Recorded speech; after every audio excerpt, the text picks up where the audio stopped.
డెఫినెట్గా బీఆర్ఎస్ పోటీ చేస్తుంది అనుకున్నా, పోటీకి దూరం ఉంటుందని అనుకోను.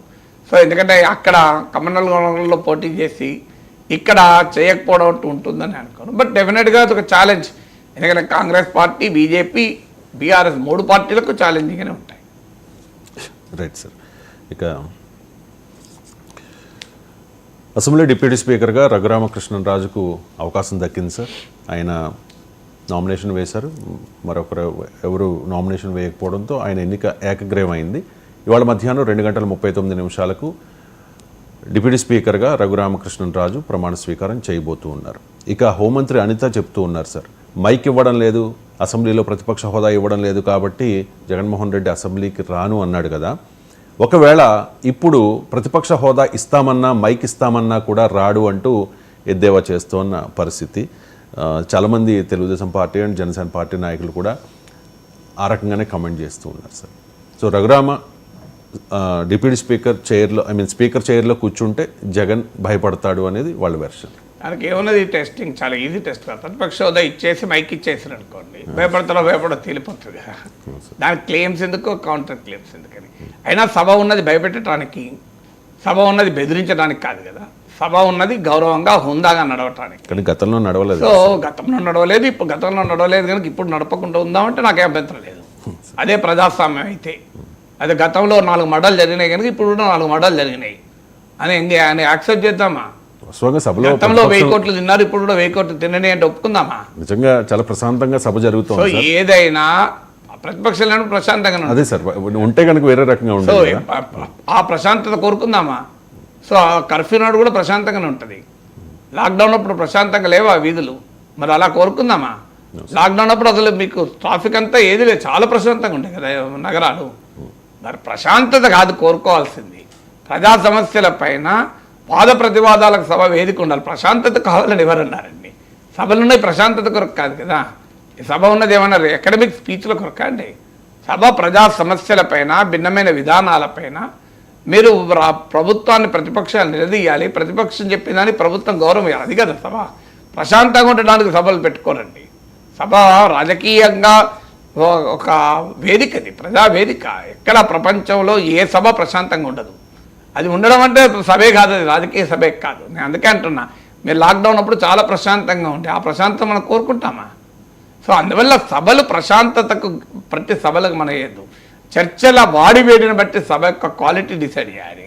సో అందువల్ల సభలో మనం కోరుకునేది భయపడము, బెదిరించడం ఇది కాదు.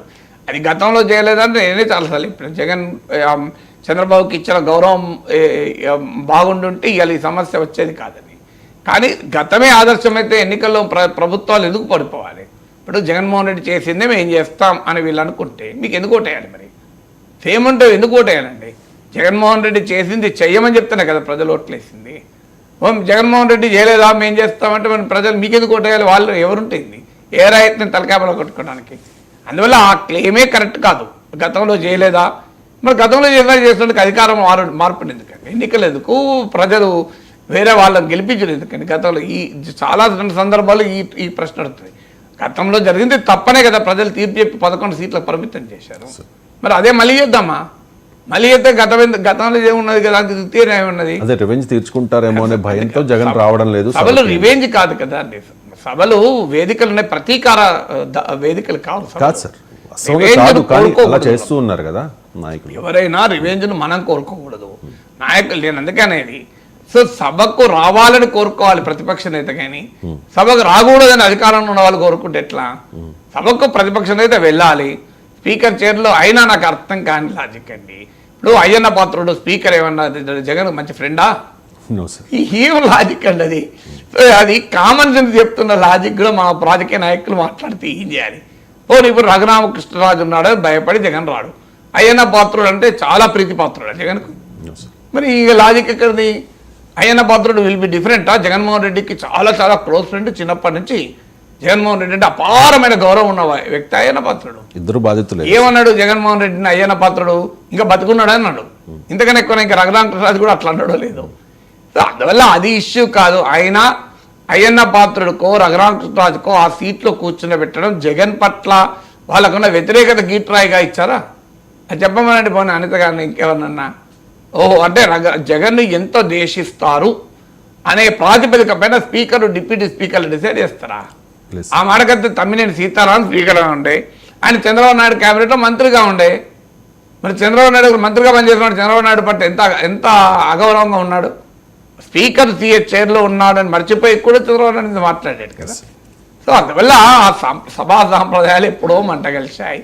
అందులో రఘురామరాజు కూర్చున్నా, అయ్యన్న పాత్రుడు కూర్చున్నా, వీళ్ళిద్దరు కాక ఇంకోరు కూర్చున్నా సభ వేరే రకంగా ఉంటుంది అనుకోను. అయినా డిప్యూటీ స్పీకర్ సభలో ఉండేది చాలా అధ్యక్ష స్థానం ఉండేది చాలా తక్కువ సమయమే. నార్మల్గా స్పీకరే కూర్చుంటారు. Okay, deputy speaker panel speakers ఉంటారు కదా, మరి వాళ్ళు కూడా కూర్చున్నది ఇదే జరుగుతుంది కదా. ఇప్పుడు ప్యానల్ స్పీకర్లు సభలో రాజకీయ పార్టీలకు ఉన్న స్ట్రెంత్ను బట్టి ప్యానల్ స్పీకర్స్ ఉంటారు.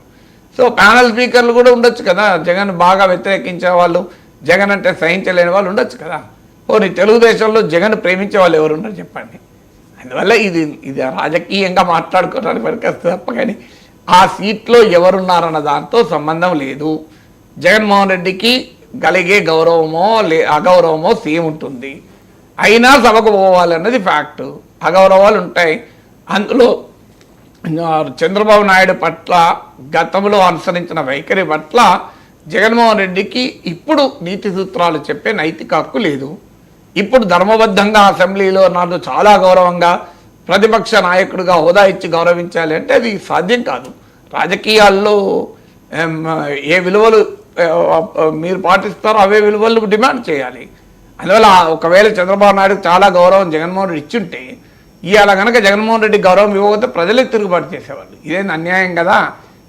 చూడు జగన్మోహన్ రెడ్డి ఎంత రెస్పెక్ట్ ఇచ్చాడు చంద్రబాబు నాయుడుకు, ఈయన చంద్రబాబు నాయుడు ఇస్తలేడని ప్రజలు అసహించుకునేవాళ్ళు కదా. అందువల్ల జగన్మోహన్ రెడ్డి ఒక మంచి అవకాశాలు కోల్పోయారు 5 ఏళ్ళు ముఖ్యమంత్రిగా ఉన్న సమయంలో. అప్పుడు ఆయన ఏం ఆర్గ్యుమెంట్ చేశాడు, నన్ను అంతకుముందు 5 ఏళ్ళు ఇట్లే చేశారు కదా అని. దేర్ నో ఎండి మీరు గుడ్డు ముందా కోడి ముందా అన్నట్టు ఉంటుంది. ఎవరైనా ఇంకొకరు ఎలా ఉంటారన్న దానిపైన ఆధారపడి నీ బిహేవియర్ ఉండకూడదు. Your behaviour should be defined by your standards. Chandrababu Naidu హయాంలో అసెంబ్లీ ఎలా ఉండాలి అన్నది చంద్రబాబు నాయుడు ప్రమాణాలతో చూడాలి తప్ప జగన్మోహన్ రెడ్డి ఉన్నాడు కనుక మేము ఉంటామంటే జగన్మోహన్ రెడ్డి చంద్రబాబు నాయుడు తేడా ఏంటి అని అంటారు. Chandrababu Naidu should demonstrate his own values, his own standards కదా. లేదు నేను జగన్మోహన్ రెడ్డి వాల్యూస్, జగన్మోహన్ రెడ్డి స్టాండర్డ్స్కి అనుగుణంగానే నేను పాలిస్తా, అసెంబ్లీ నిర్వహిస్తా అంటే there no difference between the two. ఇద్దరిలో తేడా ఉండదు అనుకోవాల్సి ఉంటుంది. ఇక